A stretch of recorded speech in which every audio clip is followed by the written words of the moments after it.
नमस्कार। विभाग विनोद में मैं एस एन विनोद आज सबसे पहले आप सभी को गणेश चतुर्थी की शुभकामनाएं देता हूं। स्वीकार करें और अब सीधे बढ़ते हैं उस मुद्दे की ओर जिस पर अभी मैं चर्चा करूंगा, अपने विचार शेयर करूंगा और उसको सकारात्मक रूप में आपसे स्वीकार करने की अपेक्षा है। जी हाँ, आज 19 सितंबर को गणेश चतुर्थी के दिन दिल्ली में नवनिर्मित संसद भवन में सत्र की कार्यवाही शुरू होगी, कामकाज शुरू होगा। यह एक ऐतिहासिक क्षण भी माना जा सकता है। लोगों ने ऐसा कहा भी है, टिप्पणियां भी आई हैं कि आज के दिन नए संसद भवन में काम की शुरुआत एक शुभ संकेत है। हम आशा करेंगे कि आने वाले दिनों में लोकतंत्र का यह मंदिर, भारतीय संसद, लोकतंत्र की अपेक्षाओं, पूरे देश की आम जनता की अपेक्षाओं की पूर्ति की दिशा में आगे बढ़ेगा। एक बिल्कुल नए रूप में, नए स्वरूप में, नए चरित्र के साथ, मैं तो ये कहूँगा इसकी अपेक्षा और इसका अनुरोध है हमारे सभी निर्वाचित सांसदों से, निर्वाचित जनप्रतिनिधियों से। ध्यान रखें, जैसा मैंने कहा कि यह लोकतंत्र का पवित्र मंदिर है संसद। पिछली बातों को भूल जाएं। कल पुराने संसद भवन में आखिरी भाषण मैं कह सकता हूं प्रधानमंत्री नरेंद्र मोदी ने दिया। उस दौरान उन्होंने जहां पूर्व प्रधानमंत्रियों पंडित जवाहरलाल नेहरू, इंदिरा गांधी, मनमोहन सिंह आदि की प्रशंसा की, बल्कि उन्होंने एक तरह से चिन्हित कर दिया कि उनके प्रधानमंत्रित्व काल में जिस प्रकार लोकतंत्र की रक्षा हुई, लोकतंत्रीय प्रणाली हमारे यहाँ आगे बढ़ी मजबूती के साथ, उसकी नींव मजबूत हुई और इसके लिए वे सराहनीय नहीं, हमारे प्रेरणा स्रोत हैं। दूसरी ओर कांग्रेस की ओर से अधीर रंजन चौधरी ने भारतीय जनता पार्टी नेता पूर्व प्रधानमंत्री अटल बिहारी वाजपेयी की प्रशंसा की, पोखरण की याद दिलाते हुए। ये दोनों जो वक्तव्य आए प्रधानमंत्री की ओर से और कांग्रेस की ओर से, इससे ऐसी आशा बंधी है कि भविष्य में एक अच्छा ताल में बैठा के, एक सामंजस्य के साथ संसद की कार्यवाही नए संसद भवन में आगे बढ़ेगी और एक मिसाल कायम करेगी। क्योंकि पीड़ा के साथ इस बात को हमें स्वीकार करना होगा कि पिछले वर्षों में, जब से भारत आजाद हुआ और हमारी अपनी संसद ने काम का शुरू किया, उसके बाद शनै शनै जो दृश्य संसद भवन के अंदर देखने को मिले, एक नई प्रवृत्ति का जो जन्म हुआ, वह दुखद है। न केवल भारत के लिए बल्कि हमारी संसदीय प्रणाली के लिए भी, हमारे लोकतंत्र के लिए भी। क्या देखा हमने? संसद के अंदर पक्ष विपक्ष के बीच शोर शराबे छोड़ दिए। शोर शराबा की बात मतलब हाथापाई के नौबत आई, कुर्सियां फेंकी गई, अध्यक्ष के आसन के सम्मुख पहुंचकर कागज फाड़े गए, अध्यक्ष के ऊपर कागज फेंके गए, अध्यक्ष के निर्देश को, के आदेश को हाशिए पर, ताक पर रखते हुए, उद्दंडता की सीमा पार करते हुए दोनों पक्ष आपस में भिड़ते हुए देखे गए। इससे हमारा लोकतंत्र शर्मसार हुआ, लोकतंत्र का वह पवित्र मंदिर शर्मसार हुआ और आम भारतीय जनता की अपेक्षा धरी की धरी रह गई। नहीं भूलना चाहिए, संसद सदस्य कौन है? जनता द्वारा निर्वाचित प्रतिनिधि है। जनता ने उन्हें चुन कर भेजा है ताकि देश हित में वे वहां एक सार्थक बहस कर सके। संसद का काम कानून बनाना है, वैसे कानून बने। कहीं किसी का विरोध हो तो एक शालीन ढंग से उस पर बहस हो, न कि उद्दंडता पूर्वक हाथापाई की स्थिति पैदा करें। यह सब जब हुआ तो यह कहने में तनिक भी संकोच नहीं है कि आज जब हम अपने को विश्व गुरु के स्थान पर आसीन करने की कोशिश कर रहे हैं, तो गुरु तो एक आदर्श होता है, एक मिसाल के रूप में लोगों के सामने रहता है, लोग उसका अनुसरण करते हैं। ऐसे में हम जिस संसद की चर्चा कर रहे हैं, जो संसद के जो दृश्य पैदा हुए अंदर में अरुचिकर दृश्य, और आपत्तिजनक दृश्य, क्या उन दृश्यों के साथ हम विश्व गुरु पद की दावेदारी कर सकते हैं? नहीं कर सकते हैं। मैं नहीं समझता कि किसी भी सांसद को इस स्थिति का एहसास नहीं होगा। वे आत्मचिंतन करें, मिलजुल कर बैठे, पक्ष विपक्ष दोनों। मतभेद तो स्वाभाविक है, लोकतंत्र में मतभेद होंगे, इसीलिए पक्ष और विपक्ष है। लेकिन जब हम संसद के अंदर बहस करते हैं तो उन मतभेदों को रखने की भी एक अच्छी प्रणाली है, शालीनता पूर्वक अपनी बात कर सकते हैं। लेकिन आरोप प्रत्यारोप के क्रम में जब हम शालीनता की सारी सीमाएं लाग जाए, तब हमें जनप्रतिनिधि कहलाने का हक नहीं रहता। यह स्थिति है आज के दिन, जब अब से कुछ देर के बाद नए संसद भवन में कार्यवाही शुरू होगी। अध्यक्ष विराजमान होंगे, पक्ष होगा, विपक्ष होगा। तब यह अपेक्षा आज पूरा देश कर रहा है कि कम से कम अब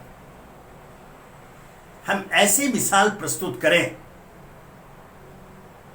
जो पूरे विश्व के लिए अनुकरणीय बने, पूरे विश्व को स्वीकार्य हो। यह बहुत सरल है, इसमें कोई कठिनाई नहीं है। सिर्फ आपको हृदय से दोनों पक्ष को, सत्ता पक्ष को, विपक्ष को, हृदय से पहले यह स्वीकार करना होगा कि हम लोकतंत्र के पवित्र इस मंदिर को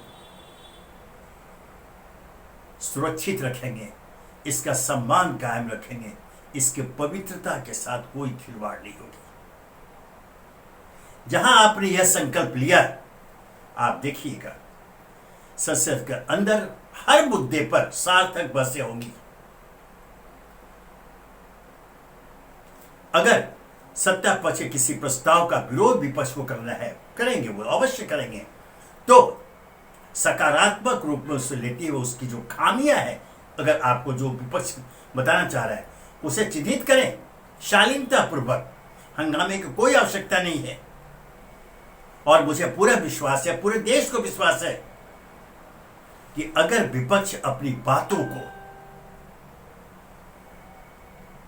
तर्क के साथ प्रमाणित करेंगे और वहां रखेगा, तो सत्ता पक्ष उसे अवश्य स्वीकार करेगा। कल प्रधानमंत्री मोदी ने जिस प्रकार कांग्रेस के प्रधानमंत्रियों के कार्यकाल की प्रशंसा की, सराहना की, उससे यह एक संकेत मिला है, एक संभावना बनी है कि आज जिस अपेक्षा को मैं यहां प्रस्तुत कर रहा हूं, उस दिशा में, उसकी पूर्ति की दिशा में सत्ता पक्ष आगे बढ़ेगा।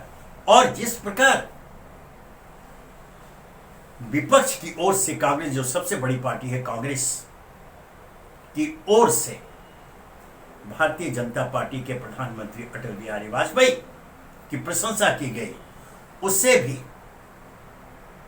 यह संभावना पुष्ट हुई कि जो अपेक्षा जनता करती है, जिसे मैं आज यहां प्रस्तुत कर रहा हूं, उसकी पूर्ति संभव है, सरल है। सिर्फ आपकी दृढ़ इच्छा शक्ति, पवित्र दृढ़ इच्छा, पवित्र इच्छा के साथ अगर आप संसदीय प्रणाली में कदम डाल करते हैं, तो हर दृष्टि से, हर कोण से, हर कसौटी पर विश्व गुरु का हमारा दावा खरा उतरेगा, कोई इसे इनकार नहीं कर सकेगा। बल्कि प्रधानमंत्री मोदी ने एक बड़ी अच्छी बात विगत कल कही, विश्व गुरु से आगे बढ़ते हुए उन्होंने विश्व मित्र की बात कही। कहे कि आज भारत ने जो कुछ कर दिखाया है, उन्होंने G20 सम्मेलन के संदर्भ में इस बात को कहा, जो सही कहा। जिस प्रकार से भारत की छवि पूरे विश्व में निर्माण हुई है, अब वह विश्व मित्र के रूप में भी स्थापित होने जा रहा है। यह हमारे लिए एक गौरव की बात होगी। मैं यहां इसलिए से उद्धृत कर रहा हूं, प्रधानमंत्री मोदी के शब्दों को चिन्हित कर रहा हूं कि यहां उनकी साफ, स्पष्ट, पवित्र, ईमानदार नीयत प्रदर्शित हुई है, और यह एक अरसे के बाद हुआ है। याद दिला दो, पिछले दिनों राजनीति के लिए ही सही, बार बार जब भी कांग्रेस पर या पिछली जगह पर जब आक्षेप लगाए गए, आरोप लगाए गए, तो प्रधानमंत्री मोदी सहित अन्य नेताओं ने, सत्ता पक्ष के नेताओं ने हमेशा पूछा, पिछले 70 वर्षों में क्या हुआ, क्या हुआ पिछले 70 वर्षों में। और नेहरू के ऊपर सीधे प्रहार किए जाते रहे। लेकिन विगत कल संसद में इससे इतर बिल्कुल हटकर कांग्रेस नेतृत्व की सरकारों की, उनके प्रधानमंत्रियों के कार्यकाल की सत्ता पक्ष ने, उसी भारतीय जनता पार्टी ने न केवल प्रशंसा की, बल्कि नेहरू के नाम का उल्लेख कर, इंदिरा गांधी के नाम का उल्लेख कर, मनमोहन सिंह के नाम का उल्लेख कर उनके कार्यकाल की प्रशंसा भी की। यह एक शुभ संकेत है। आज गणेश चतुर्थी के दिन, आज शुभ दिन, हमारी अपेक्षा है, हम अपेक्षा कर रहे हैं, बल्कि अनुरोध है, अपील है सभी राजनेताओं से, पक्ष के, सत्ता पक्ष से भी, विपक्ष के भी, कि जब आप आज नए संसद भवन में प्रवेश कर रहे हो, संसद की कार्रवाई शुरू हो, तो एक मिसाल कायम करें, भूल जाए पिछले उन अशोभनीय दृश्यों को, भूल जाए उन हाथापाई को, भूल जाए कुर्सी फेंकने को, भूल जाए कागज फाड़ने को, भूल जाए, इसे इतिहास की बात के रूप में दर्ज करा दे। आज के बाद ऐसा कोई दृश्य और रुचिकर दृश्य नए संसद भवन में उत्पन्न नहीं हो। अगर यह आपने सुनिश्चित कर लिया, ध्यान रखिए, हमारा भारतीय लोकतंत्र हर दृष्टि से एक सफल लोकतंत्र जो है, लेकिन और सफलता की ओर बढ़ता जाएगा। उसकी नींव मजबूत होगी।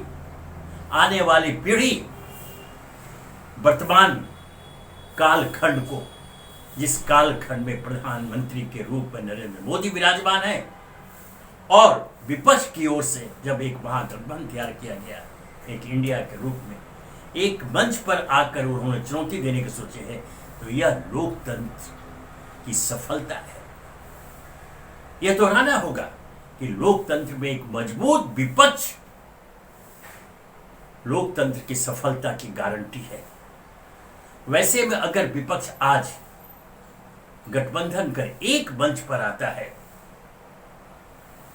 तो इससे एक संकेत तो मिलेगा कि सत्ता पक्ष को अपनी मनमानी करने के पहले सैकड़ों बार सोचना होगा, क्योंकि कभी कभी मजबूरी वशी लोकतंत्र में राजनीतिक कारणों से, राजनीतिक लाभ के लिए हर पक्ष कुछ ऐसे कदम उठाता है जिसे आम जनता अरुचिकर बताती है, लेकिन वे उनकी राजनीतिक मजबूरियां होती हैं। ये एक सच्चाई है, सत्ता पक्ष के लिए भी और विपक्ष के लिए भी।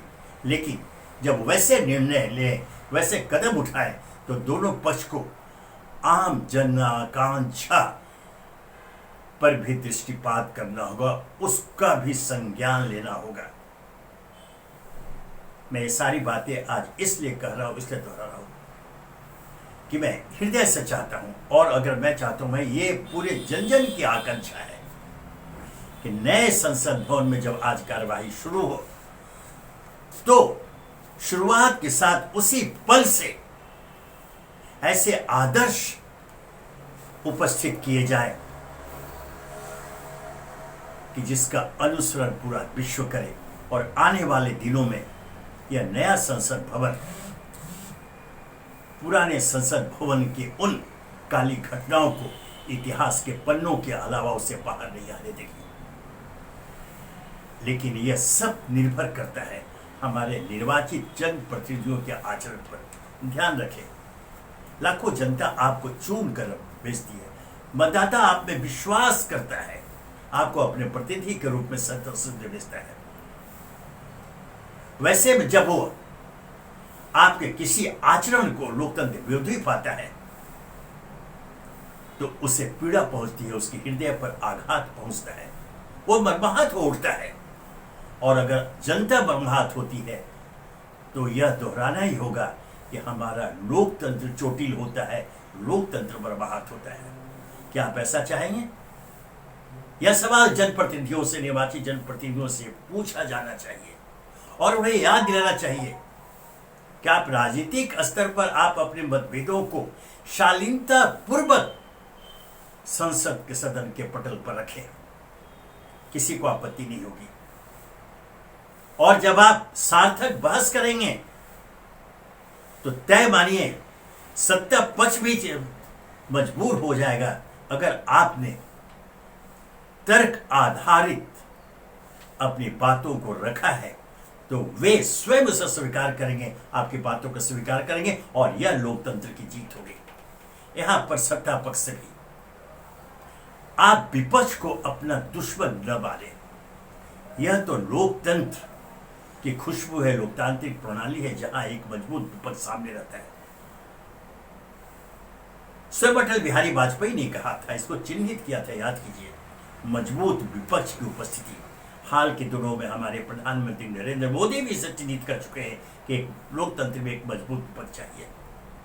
तो फिर आप ईमानदारी के साथ उसको अमल में लाएं, आप विपक्ष की बातों को सुने, अगर वे गलत कह रहे हैं आप उसका ध्यान आकृष्ट करें, बताएं, शालीनता पूर्वक जब आप बताएंगे वे सुनेंगे, आप उसमें संशोधन करें, बताएं उन्हें।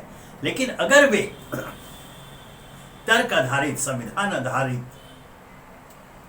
अपनी बातें रखते हैं और उसे पुष्ट कर देते हैं, तब यह आपका दायित्व बनता है कि आप उसे स्वीकार करें।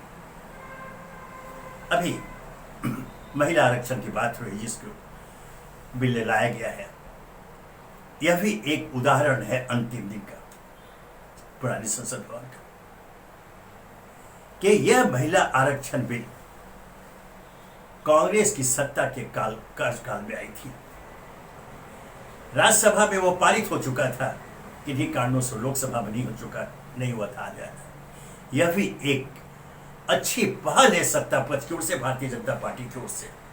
जिन बातों की चर्चा आज हमें करें, जिन अपेक्षाओं को आज हम यहाँ रख रहे हैं, उसी दिशा में, उसकी पूर्ति की दिशा में वो पहल है। अच्छी बातों का स्वागत होगा, किया जाएगा।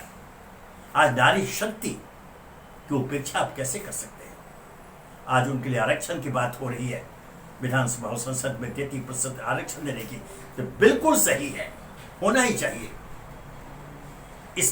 इस दिशा में अनेक कदम उठाए जा रहे हैं, जिसमें पुरानी एक बात यही 1952-1957 में एक क्षेत्र से 2 प्रतिनिधि भी रहे हैं, एक सामान्य, एक आरक्षित, ऐसे रहे हुए हैं। यह मिसाल सामने कायम है, एक विकल्प के रूप में उस पर भी चर्चा हो रही है।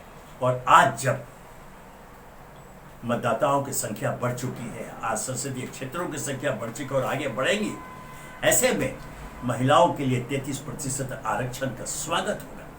और इसके लिए बधाई के पात्र है वर्तमान मोदी सरकार, जिसने यह भूल करके कि पिछले 70 वर्षों में ही कांग्रेस नेतृत्व की सरकार में इस बिल को लाया गया था, उस राज्यसभा पारित किया था, उसे वो भूल गए। यह एक शुभ संकेत है और यह उस दिशा में कदमताल है जिसकी अपेक्षा आज हम यहाँ कर रहे हैं। मैं यहाँ बता दूं कि जिन अपेक्षाओं को मैं यहाँ प्रस्तुत कर रहा हूँ, ये किसी की निजी अपेक्षा नहीं है, यह भारत की जन जन की अपेक्षा है, 140 करोड़ लोगों की अपेक्षा है। तो क्या हम यह आशा करें, विश्वास करें कि नया संसद भवन इतिहास रचेगा, सामंजस्य का, सौहार्द का, परस्पर विश्वास का। कोई भी किसी भी एक पल के लिए भी किसी दिन सत्र के दौरान कोई अशोभनीय दृश्य पैदा नहीं होगा, इसकी अपेक्षा है। यहां पर एक बड़ी जिम्मेदारी पीठासीन अधिकारियों को बनती है, लोकसभा अध्यक्ष की, राज्यसभा सभापति की। वे वहां जब बैठते हैं आसन पर, तो उनका यह दायित्व होता है कि दोनों पक्ष की बातों को समानता के आधार पर सुन करके निर्णय देना और सबको समान अवसर देना, यह उनका दायित्व है। इसके निर्वहन में कहीं कोई कोताही तो नहीं बरती गई है, लेकिन जब संसद की कार्रवाई हंगामों के भेंट चढ़ जाती है, तब ऐसा लगता है कि जानबूझकर किसी खास मुद्दे पर चर्चा से बचने के लिए कभी सत्ता पक्ष कभी विपक्ष ऐसे हंगामे खड़ा करता है। यह एक आरोप है आम लोगों का। इस स्थिति से बचना होगा दोनों पक्ष का, और पीठासीन अधिकारियों को यह सुनिश्चित करना होगा कि किसी भी पक्ष के अधिकार को, उनका जो लोकतांत्रिक अधिकार है अपनी बातों को रखने का, उससे उन्हें वंचित नहीं किया जाए। इन्हीं शब्दों के साथ आज मैं अपनी बात को विरामता हूं और इस विश्वास के साथ कि आने वाले दिनों में नया संसद भवन सचमुच एक इतिहास रचेगा, एक सौहार्दपूर्ण परस्पर विश्वास के वातावरण में वहां चर्चाएं होंगी और कभी भी कोई अरुचिकर और अशोभनीय दृश्य का मंचन नहीं होगा जिसके कारण सांसदों को निलंबित किया जाता है, मार्शल से बाहर कराया जाता है, मार्शल बुलाया जाता है। ऐसा कोई भी दृश्य इस नए संसद भवन में कभी भी उपस्थित नहीं होगा। धन्यवाद।